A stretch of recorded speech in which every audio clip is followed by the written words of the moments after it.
So what have you been doing this year? As you said, you pivot and you're trying to sort of recreate something out of something you've never experienced before. So what'd you do? We created digital content on Alliance Theater Anywhere, which is our streaming platform. We created an animated short for children that is being distributed throughout the Atlanta Public School systems. We created a drive-in production of Christmas Carol, one of only 6 theaters in the entire country that was approved for live performances in 2020.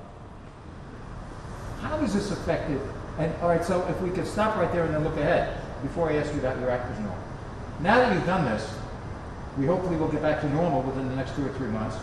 What lies ahead? What have you learned out of this that you are going to be able to use going forward? And what possibly unique things have you come up with as a result of this? Yeah, it's a great question, because shame on us if we don't take the lessons of this past year forward, right? Because the world has changed. So through streaming platforms, we figured out how to be much more accessible to many more people. Our work now reaches outside the state, outside the country. We'll maintain that. We've opened our doors to guest performers in a really robust way. That will continue to be part of who we are. We have a saying in the theater: if you can't fix it, feature it. Learning how to pivot in the moment is a really great skill. We're not going to lose it. So you've really gained a lot out of this. Even though you've lost a lot, you've gained a lot. We have, but I do want to be absolutely clear. We are $6 million smaller than we were a year ago, and that shows up in people's livelihoods. That shows up in the extraordinary difficult decision to furlough some employees, to ask people to take compensation cuts. So it has had a human impact that I would never want to undervalue or underestimate. As an organization, I'm incredibly proud of us. I'm incredibly proud of the spirit of resilience. Well, if you could just go back to that for 1 second, what does it actually cost you in the sense of having to furlough and lay off employees and the dollar loss that it's meant to the Alliance Theater? What have been the actual impact? The actual impact is that a year ago at this time, we were roughly a $16 million organization. A year later, we're roughly a $10 million organization.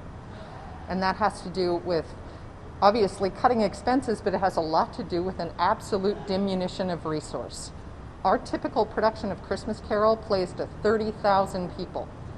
This year, even though we were able to produce it, we did it at a drive-in with a much smaller capacity. We were only able to serve 10,000 people, and that was at a sold-out capacity. How are you going to make up this revenue loss? And also, well, 2 parts of the question. How are you going to make up the revenue loss? And what about bringing back the people? And how many have you furloughed or had to lay off? And what's your timing as far as hopefully getting them back? But how are you going to make up this lost revenue? Which for the Alliance is huge. $6 million is huge. It is huge. I have to say there have been extraordinary acts of philanthropy in this city, and it needs to be called out. Private individuals, foundations, corporations that have shown up for the arts in a really meaningful way. We will get through this. We will build back. We will build back better, but it's not going to be about turning on a faucet and suddenly being at the same levels we were before. We will build back gradually. We will welcome audiences back, artists back, when it's safe and in ways that make them comfortable. How many folks have you actually had to lay off or furlough as a result of this? Happily, not as many. We have a staff that's roughly 100 people. We have had to furlough for short periods of time members of our production staff, but we were able to bring those folks back.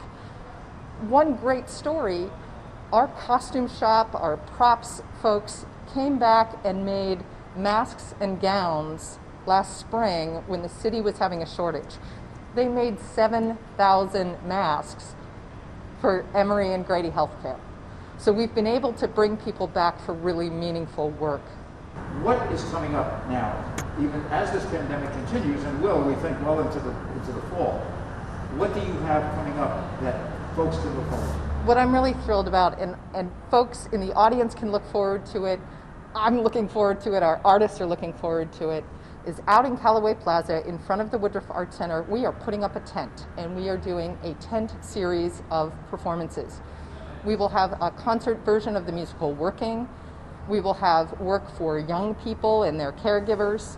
We've invited 3 members of our local artist community to come as our guests and perform. It will be safe, it will be socially distanced, and we'll be making live theater again, and that begins in April. How do you do that? First of all, you're going to charge admission for that? We are going to charge admission for that, but through the really good offices of the Loredens Foundation, 20% of the tickets for every single performance are going to be made free and available to the public. So it will both be a chance for us to start building up some revenue, but also a chance for us to invite people to join us who have been economically impacted so severely by this past year. Will you be following the guidelines of the CDC? Of course, now they keep loosening up, but are you planning on... All along, we have been following the guidelines of the CDC. We're also informed by and affected by the rules of our unions, the actors union, the directors unions, the designers unions. And as I said, we are one of 6 theaters in the entire country that cleared all of those hurdles with our safety protocols. So we take great pride in providing a safe working place for our artists and a safe gathering place for our audience.